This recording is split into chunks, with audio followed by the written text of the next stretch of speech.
ఈ ప్రజలకు గింత అన్యాయం జరుగుతూ ఉంటే మాట్లాడాల్సినటువంటి అవసరం ఉంది కాబట్టి లైవ్లోకి తీసుకోవడం జరిగింది. ప్రజలారా దయచేసి ఇక మిగతా మార్నింగ్ న్యూస్లోకి వెళ్దాం. మార్నింగ్ న్యూస్లోకి వెళ్తే ఈనాడు దినపత్రికలో ఉన్నటువంటి వార్తలను ఒకసారి చూద్దాం.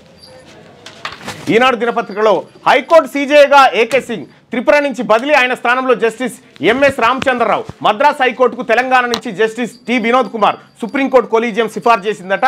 తెలంగాణ హైకోర్టు ప్రధాన న్యాయమూర్తిగా జస్టిస్ పరమేష్ కుమార్ సింగ్ ఆపరేష్ కుమార్ సింగ్ ఏకే సింగ్ను నియమించాలని సుప్రీంకోర్టు కొలీజియం నిర్ణయించింది.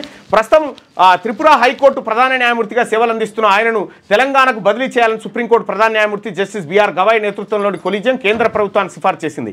కొలీజియం ఈ నెల 26న నిర్వహించిన తొలి సమావేశంలోనే మొత్తం 34 మంది న్యాయమూర్తులపై నిర్ణయం తీసుకుంది.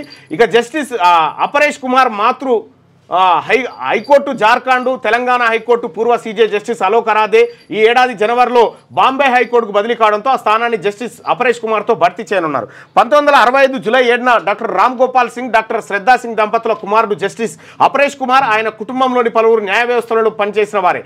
ఆయన తల్లి వైపు ముత్తాత జస్టిస్ బిపి సిన్హా సుప్రీంకోర్టు 6వ ప్రధాన న్యాయమూర్తిగా, తాత శంభు ప్రసాద్ సింగ్ పాట్నా హైకోర్టు తాత్కాలిక ప్రధాన న్యాయమూర్తిగా, మామలు జస్టిస్ విశ్వేశ్వర ప్రసాద్ సింగ్ 2001 నుంచి 7 మధ్య, జస్టిస్ శివకీర్తి సింగ్ 2013 నుంచి 16 మధ్య సుప్రీంకోర్టు న్యాయమూర్తి. ఇంటిలోంతా వాళ్ళే ఉన్నారు. లేటెస్ట్ న్యూస్ తెలుగు మరియు ఇంగ్లీష్ అప్డేట్స్ కోసం ఇప్పుడే క్యూన్యూస్ అఫీషియల్ యాప్ ని ప్లే స్టోర్ నుండి డౌన్లోడ్ చేసుకోండి. సరికొత్త సమాచారాల కోసం క్యూన్యూస్ వెబ్సైట్ ని ఫాలో అవ్వండి. ఛానల్లో ప్రాంతీయ, జాతీయ, అంతర్జాతీయ వార్తలు వీక్షించండి. లైక్ చేయండి.